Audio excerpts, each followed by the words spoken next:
And to the Nigeria's debt market, Samuel Musa, fixed income dealer at Access Bank, joins me now. Good afternoon, Samuel. Good afternoon.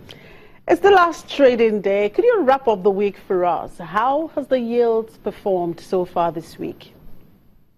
Okay, for the fixed income market, in the bonds market, at the start of the week, we witnessed a bit of buying interest, and that caused a drop in yields by about 20-25 basis points, looking at yields from the start of the week. In the Treasury bills market, the story has been pretty different. We've seen selling sentiment, we've seen a bearish trend, especially on the short-dated securities.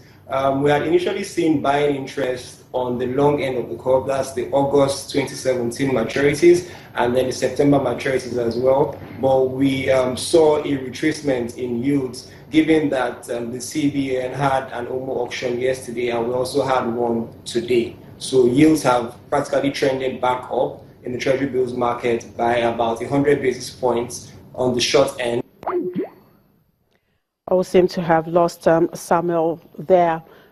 We'll move on now. South Korea's Kia Motors Corporation has signed a deal with a local company to start assembling cars in Ethiopia and is thinking of similar operations elsewhere in Africa.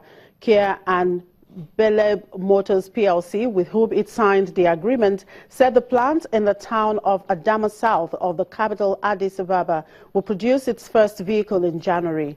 The Rio subcompact model and the Sportage sports utility vehicle are among the models that will be assembled at the plant, which will be expanded through a $6.83 million investment from Beleb. Kia, whose only plant in the continent is based in Nigeria, said the move would enable it to establish a foothold in East Africa. Our 2015 to 2016 El Nino phenomenon has devastated crops and declimated livestock in Zimbabwe. However, its toll on children and their well-being is now beginning to be felt as parents flee increasing hardship to seek employment as farm laborers in neighboring South Africa and Botswana. For months, the Ndebele family has been waiting to hear from their main breadwinner, but nothing has been forthcoming.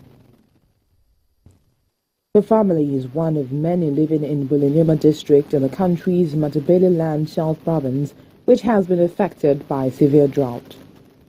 Hundreds of young people have fled increasing hardship seeking employment outside the country, including as farm laborers in neighboring South Africa and Botswana. The children's mother also left the homestead 7 months ago after telling them she was going to look for work, but has never returned since.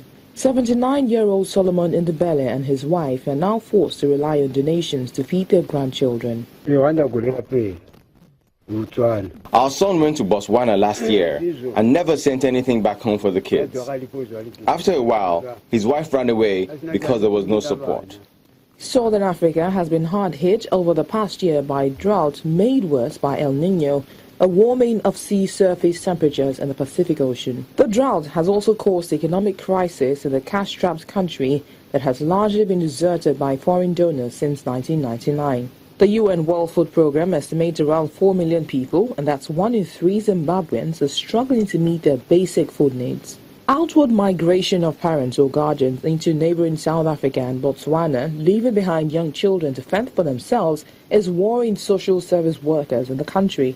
As parents migrate outwardly into Botswana or South Africa, they leave their children in the care of their grandparents, who are also unable to fend for their children.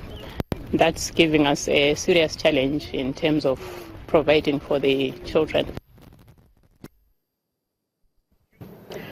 And that's it on the program for today and, of course, for the week. Thank you very much for being part of it. I'm Chimize Obi Iwagu. Enjoy your weekend.